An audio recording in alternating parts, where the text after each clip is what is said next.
Welcome again to the High Uintas Wilderness project. This will be my trip number 2 for 2011, but actually, perhaps rather than calling it a trip report, it will be another accessibility report for a backpacking season unlike any other I have ever experienced in the High Uintas.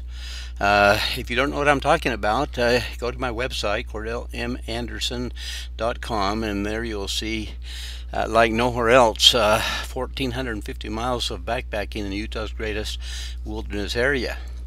But I left on Thursday, July 7th, but not before first posting a report from a friend, Steve Andersen, and his family's effort a week ago to get up the Hades Canyon and to the pass and into the Granddaddy Basin. So you can see that report on my website. But I left on Thursday with the idea of just getting up there in time to spend the night and then actually start backpacking the next day. So I got up through Provo Canyon, through Heber, then on to Francis, Utah, and then on the Wolf Creek road. You can see here I'm on the pass, and I'll insert here a picture 10 days before, showing that there has been a lot of snow melted in the last week or so. Then I got down to the North Fork of the Duchesne River, and then up that to the north, past the Phase Dude Ranch, and then up Hades Canyon. And here, as you look up the canyon, you can see that I'm heading into the teeth of a storm. And so when I arrived at the Grandview Trailhead later, it was in a real downpour. There were 3 or 4 vehicles in the parking lot, and I pulled in and parked. A little while later, there were people that came down the trail just totally soaked and discouraged and got in their vehicles and were soon gone, leaving me alone for the night at the trailhead. And the rain persisted during the entire night. During that night, I had first of all a problem with my headlamp, and I just mentioned this to suggest again something that I always take for doing repairs, be it on my plastic water bladder or like on my headlamp. As you see here, the little rubber on-off switch actually just fell off, and I was lucky to even find it. But with just a drop of this glue, it's called plastic surgery, I was able to repair it. You can find this on my website in the gear and supplements section if you're interested, but it's just something I always take with. In fact, the glasses that I'm using were repaired with it a year ago. A crown on one of my teeth was repaired with it a year ago also. So this is just something that I always suggest to people. Plastic surgery is called. But the next day, there was just water gushing everywhere coming down the canyon, but I decided, well, I'll make the attempt anyway. And so I got ready and headed up the trail. As you see, the creek was very full, and I got to the first bridge and a lot of water was going over it, and then you can see that water was actually coming down the trail. The trail was just turned into a creek, and I just thought, well, you know, there's going to be a lot. Everything's wet, and there's going to be a lot of snow up there still. It's not going to be a lot of fun going up through that and camping out in those conditions.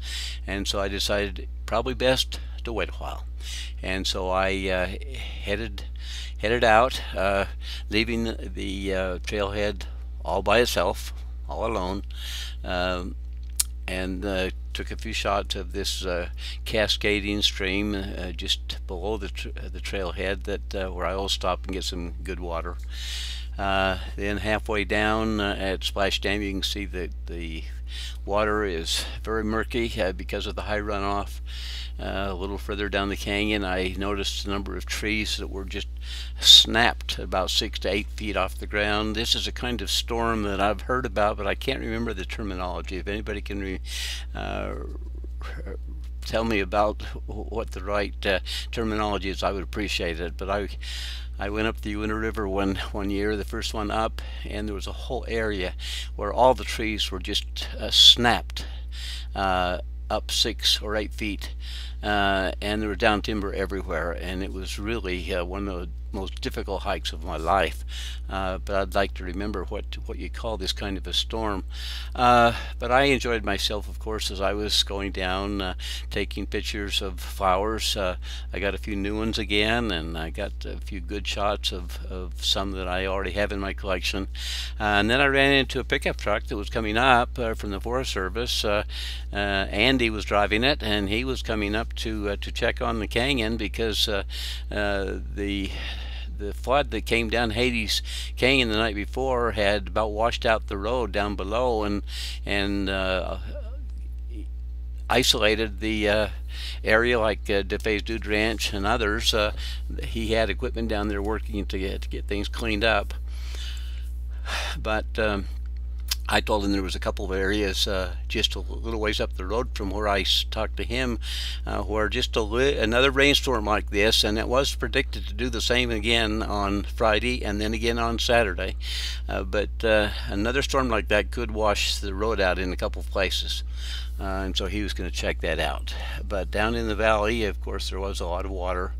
When I went by DeFay's Dude Ranch, of course, place was really hopping, full of a lot of people. It really fills up on the weekends apparently.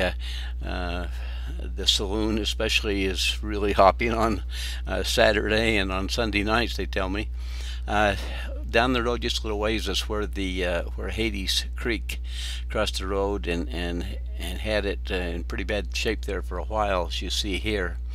And of course the North Fork of the Duchesne River down below, well, all along in the canyon there was just a raging stream like I have never seen it. But I got down into Hannah, into the ranching country, and of course I had to go to the country store to get a little bite of good food. And there, of course, you can get anything that you might have forgotten if you're going up in that area. So I dropped by the country store. It's owned by the DeFay family, the same as the DeFay Dude Ranch. But I decided I would check out another road that I have promoted and talked about on some of my trip reports. It's called the Blind Stream Road. It's 17 miles to go from Hannah over across 10,300 foot Blind Stream Pass, and then you go down 17 switchbacks to get to Rock Creek. It's a great drive, but it is washed out. That road is in such bad shape. I only got about 5 miles up and got to where they were working on it still. I'm not sure they're going to get it open this year even. Down through that sagebrush country, I of course got another few pictures of flowers, and then I decided I would head over and check out the Mirror Lake Scenic Byway and see how the Highline Trailhead accessibility was. And so I raced over that way over through Camas and then up the Scenic Byway, stopping again at the Provo River Falls and taking pictures as I have on other trips. This third picture is the one that I took here 10 days ago. So there's still a lot of water coming down through there. The lakes a little bit up above there were all free of ice. But over the pass, Bald Mountain Pass, and then just a little down the other side as you work towards Mirror Lake, this Moosehorn Lake and camp was still snowed in, and the lake still had ice on it. And then as you get over on Hayden Pass, just before you get to the Highline Trailhead, there's Butterfly Lake along the highway there, and you can see there's still ice on it. But here I am with the sign, the Highline Trailhead sign with Hayden Peak behind, and then the other view looking towards the entrance to the Highline Trailhead. And if you can see that there is no accessibility, I hiked in there, and I was the only one apparently that's walked in. Here you see the outhouse for the horsepackers down to the left, and then here you see the parking lot for the backpackers, the famous Highline Trailhead. And so there's a lot of snow there still. It will be at least another week before you can drive into the trailhead, and there'll still be a lot of snow down the trail, of course. The elevation here is about 10,500 feet, and so and from there you drop down a little, but then you kind of go back up, and usually you don't go below 10,500 feet all the way over to the Four Lakes Basin, and then of course you head up, you follow the Highline Trail and go over Rocky Sea Pass, and that pass and other passes in the Uintas are going to be inaccessible for quite some time, I believe. Of course, there's water gushing everywhere and flowers blooming. You see here marsh marigold and the glacier lily, and then of course another of the real early flowers is spring beauty that you see here. And so here I am going back over Bald Mountain Pass with Bald Mountain in the background there. If you remember what it was like in my YouTube video slideshow of a week ago, quite a bit of snow has melted, but there's still a lot there. But so I enjoyed myself driving down the highway, and once again stopping often and getting some good pictures of flowers, and just thinking about how long is it going to be before I can actually get backpacking. While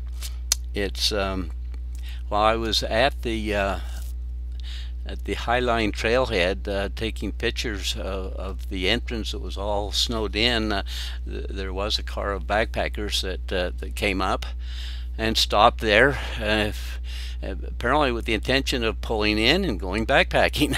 And they were just totally perplexed, and went down the road and turned around and came back, and who knows where they ended up. But this is going to be an interesting backpacking season. I'll wait another few days, another week or so, and then I'll try again, and of course I will report just as I did on KSL Outdoors Radio this morning, and I'll keep everybody informed about anything that I can learn. And by the way, you can always call the various Forest Service offices in Camas, in Duchesne, in Roseville, in Bernal, of course in Evanston, in Mountain View, Wyoming, and they'll get up-to-date information about accessibilities to the various trailheads. But let me just insert here that I will insert into my website a page with the phone numbers of all of these Forest